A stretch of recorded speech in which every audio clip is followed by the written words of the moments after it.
السلام علیکم بھائی جان، کیا سین ہے؟ کل کی اپڈیٹ آپ نے دیکھ لی، ہم اسٹاک پورٹ پہنچے ہوئے تھے، وہاں سے پیک ڈسٹرکٹ گئے، انجوائے کیا، جنگل میں دن گزارا، اپنے بھتیجوں کی سالگرہ منائی، وہ سالگرہ کیا منائی، بس ذرا کوکنگ شوکنگ کر لی، کیمپنگ کر لی، ہلکا پھلکا ویژولز آپ کے لیے ضرور پیش کریں گے، ام، تاکہ آپ بھی دیکھ کے لطف اندوز ہو سکیں۔ ایک چیز جو مجھے بہت زیادہ پسند آئی کہ ہماری، چونکہ ہم فیملیز کے ساتھ تھے، تو جو بھی لوگ آ رہے تھے گزر رہے تھے، حالانکہ وہ لوگ گورے تھے، ان کو ایشین سے کوئی علاقہ نہیں تھا، اور اس کے باوجود وہ لوگ بس آتے تھے، ہلکی سی اسمائل دیتے تھے ہمیں اور وہاں سے گزر جاتے تھے۔ یہ چکر نہیں تھا کہ جیسے آپ پاکستان میں اگر کہیں کوئی فیملی بیٹھی ہوئی کچھ کھا رہی ہو پی رہی ہو تو ہمارے یہاں ارد گرد ایک پورا جھمگھٹا نہیں لگ جاتا کہ لوگ کھڑے ہو کے دیکھ رہے ہوتے ہیں کہ یہ کیا کھا رہے ہیں، کیا کر رہے ہیں، کس طرح ہو رہا ہے، کیا ہو رہا ہے، کیوں ہو رہا ہے۔ اب اخلاقی اعتبار سے یہ بہت ہی بری حرکت ہے، ہماری قوم کو اس کے بارے میں سوچنا چاہیے اور لوگوں کو اپنے بچوں کی ایسی تربیت کرنی چاہیے کہ وہ اس قسم کی کوئی حرکت نہ کریں۔ بڑے آرام سے، بہت ریلیکسڈ لوگ آتے تھے، دیکھتے تھے، بعض تو ایسے بھی تھے جن کے ساتھ جانور تھے، جو ظاہر ہے اب ایک جنگل میں اگر آپ بیٹھے ہیں وہاں پہ اگر کوئی اپنا کتا لے کے آ رہا ہے تو وہ اس کو لیش پہ تو نہیں لے کے آئے گا، لیکن وہ جیسے ہی دیکھتے تھے کہ آپ فیملی بیٹھی ہوئی اور کچھ کھانے پینے کا معاملہ چل رہا ہے تو وہ قصدن رکتے تھے، کتے کو اپنی لیش لگاتے تھے اور پھر چلتے چلے آتے تھے۔ بعض لوگ ایسے بھی تھے کہ جو آنا چاہتے تھے، مثلا ہمارے اسپاٹ پہ، کیونکہ ہم درختوں کے بیچ میں تھے تو ہمارا اسپاٹ ایسا تھا جو تھا تو تھوڑا سا آئسولیٹڈ، لیکن جب آپ قریب آئیں تو پھر آپ دیکھ سکتے ہیں، تو بہت سارے لوگ جو دور سے، جن کو لگتا تھا کہ یہ جگہ خالی ہے، وہ چلتے ہوئے آتے تھے جب قریب اور دیکھتے تھے کہ نہیں یہاں کوئی ہے تو وہ اس پہ ضد نہیں بنا لیتے تھے کہ نہیں یہ بیٹھے تو اب میں بھی یہیں بیٹھوں گا۔ وہ آرام سے جو ہے وہ چلتے چلتے کہیں اور آگے جا کے بیٹھ جاتے ہیں، کہیں کوئی دوسرا اسپاٹ دیکھ لیا، مقام۔ تو ویژولز آپ دیکھیں، پھر آگے بات کرتے ہیں۔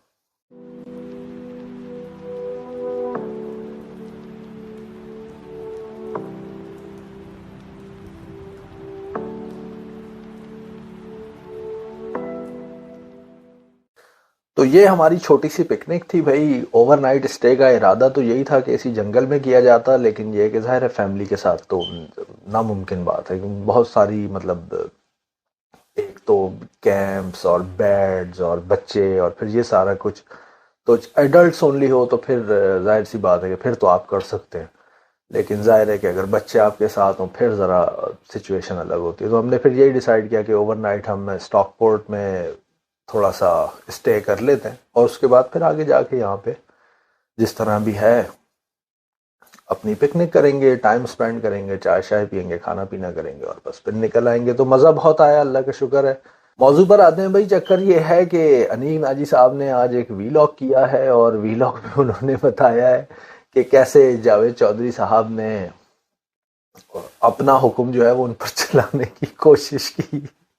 حکم کیا چلانا یار، انہوں نے ریکویسٹ ہی کی ہوگی، لیکن اس کے باوجود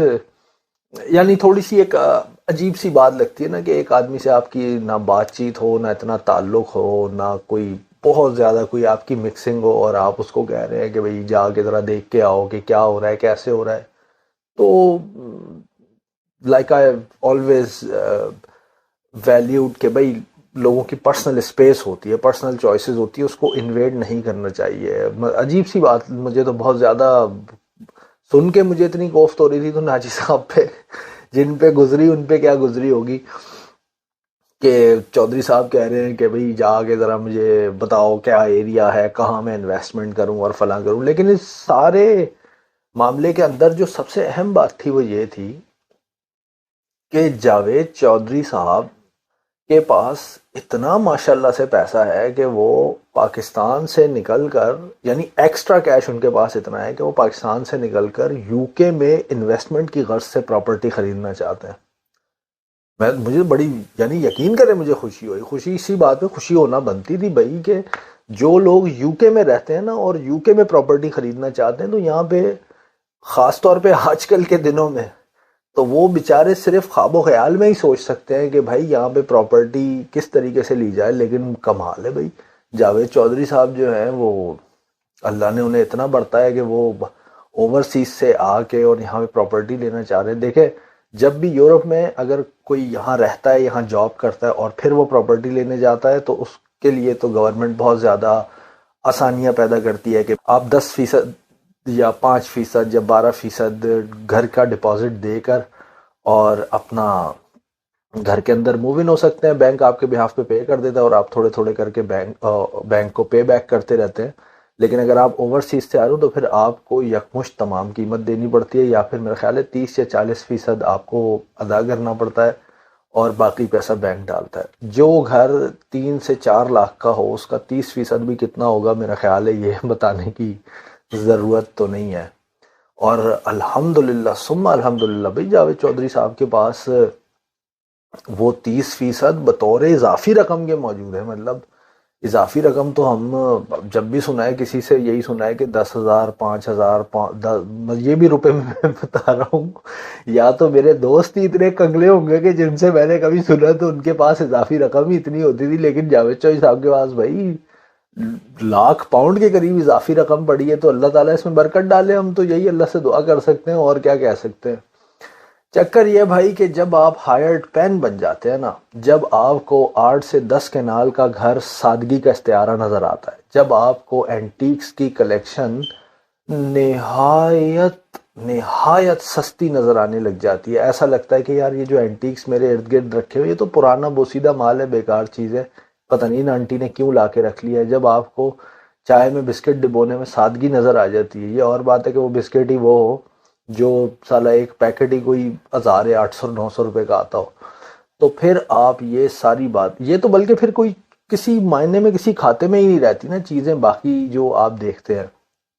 پھر آپ یہ بھی کرتے ہیں کہ بیٹھ کے اپنے کالموں میں معافیاں بھی مانگتے ہیں کہ ہاں جی میں نے غلط کام کیا، مجھ سے غلطی ہو گئی، فلاں نے یہ نہیں کہا تھا. پھر آپ جو ہے وہ یعنی ہر قسم کا کام پھر آپ کر جاتے ہیں. پھر آپ یہ نہیں دیکھتے کہ حمیت کیا وہ ہے نا اقبال کا شعر کہ حمیت نام تھا جس کا گئی تیمور کے گھر سے. تو وہ جب ایک بار چلی جاتی ہے پھر آپ کے اندر وہ احساس جب ایک بار مر جاتا ہے نا تو پھر آپ سارے کام کر دیتے ہیں. میں یقینی طور پہ آپ کو کہہ رہا ہوں کہ اگر باجوہ صاحب آج چوئی صاحب کو یہ کہے نا کہ آپ نے بیٹھ کے اکڑو اور اذان دینی ہے، یعنی مرغے والی اذان بانگ دینی ہے، تو چوئی صاحب یہ بھی کر کے دکھا دیں گے ٹی وی کے اوپر اور کہیں گے یار مجھ سے اتنی بڑی غلطی ہوئی ہے کہ مجھے تو پھانسی لگ جانا چاہیے. یہ سر ہائرڈ پین ہے، یہ آپ ہمارے ہائرڈ صحافی ہیں، یہ ان لوگوں کا کیلیبر ہے. آگے آپ خود ہی حساب لگا لیں کہ پاکستان میں جب اس نوعیت کے اس قماش کے لوگ اپنی کسی مخصوص سیاسی جماعتوں کو، مخصوص شخصیات کو سپورٹ کرتے ہیں تو وہ کس بنیاد پہ کرتے ہیں. میں یقین سے کہتا ہوں کہ اگر میں چوئی صاحب سے کہوں نا کہ یار میرے بارے میں ایک کالم ایسا لکھ دیں تو ان کو اس پہ مسئلہ نہیں ہوگا کہ میں نے کیا کیا ہے آج تک. ہاں یہ ضرور ہوگا کہ وہ کہیں گے کہ ہاں بھائی ذرا کچھ سمجھ رہے ہو نا.